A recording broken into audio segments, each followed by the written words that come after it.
Hey guys, Tony here, and today we're kicking off Sega Month on my channel, and we're going to run through all 42 games on the Sega Genesis Mini. Today we are going to start off with a review of Sonic the Hedgehog 1. So we're going to get things started off right. I'm going to talk about whether or not this belongs on the Sega Mini, a mini review of it, also some childhood memories. Speaking of childhood memories, this was my original Sonic the Hedgehog 1 cartridge, and I will share the story in this review. This card's very, very special to me, and I'll share why. Alright guys, let's check out my thoughts on Sonic the Hedgehog 1. Thanks for watching.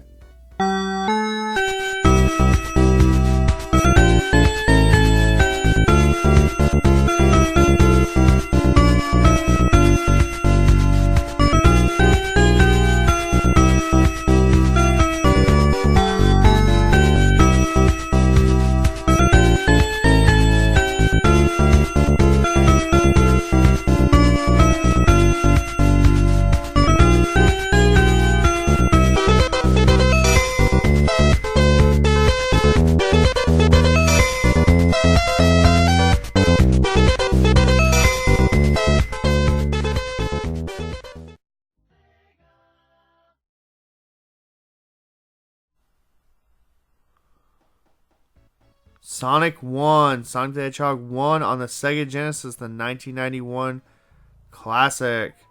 Today we're going to determine whether or not this game belongs on the Sega Genesis Mini. Going to give a little mini review, and I'm going to share my childhood memories of Sonic and Sonic the Hedgehog 1.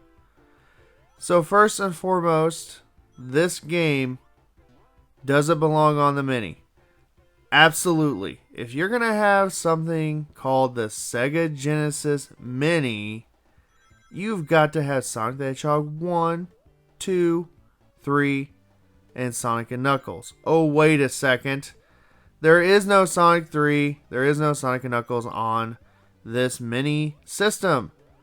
I digress. I will talk about that at another time.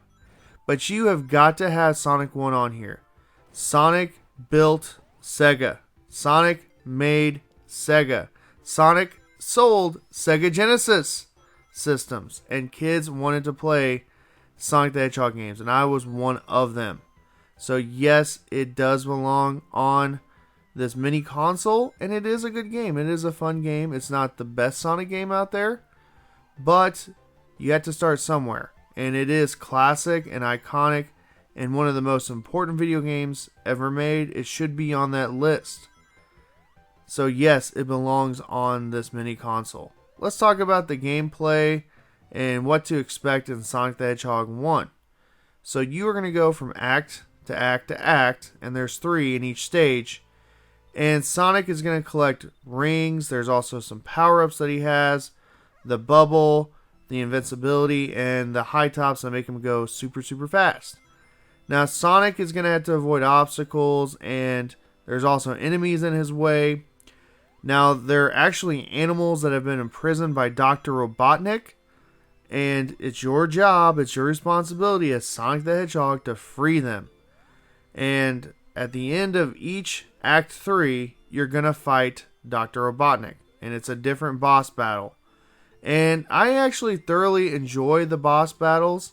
I thoroughly enjoy fighting Dr. Robotnik and just getting to the end of each level and seeing what Dr. Robotnik has in store for Sonic. Now, Sonic, most of the levels are pretty fast, but there are some levels that are kind of slowed down. There's some puzzle aspects that you had to figure out. You're also going to run into some special stages where Sonic can collect the Chaos Emeralds. And you can also earn continues and extra lives by doing these special stages. Sonic is a great game. Now, if you compare this to Sonic 2, 3, and Knuckles, it doesn't exactly compare very well, or it's not as good as its sequels. But again, you have to start somewhere. Now, Sonic is lacking the spin dash, the down and jump, where he can basically spin dash his enemies here, but you can still spin and attack or go through certain walls like you're about to see. Now, with that being said, this is a very basic, bare bones Sonic game. There's not a lot here if you played Sonic Mania, but it's still enjoyable going through each level and seeing the different stages. Now let's talk some childhood memories. Again, I was obsessed with Sonic. I had to have Sonic every day. I begged my parents to get me everything Sonic related. And let's talk about that special cartridge I showed you guys in the video. Well, the story goes, we borrowed that from a childhood friend, JP, and he had a Sega before I did. And when I finally got my Sega, I borrowed Sonic the Hedgehog 1 from him. I had Sonic 2.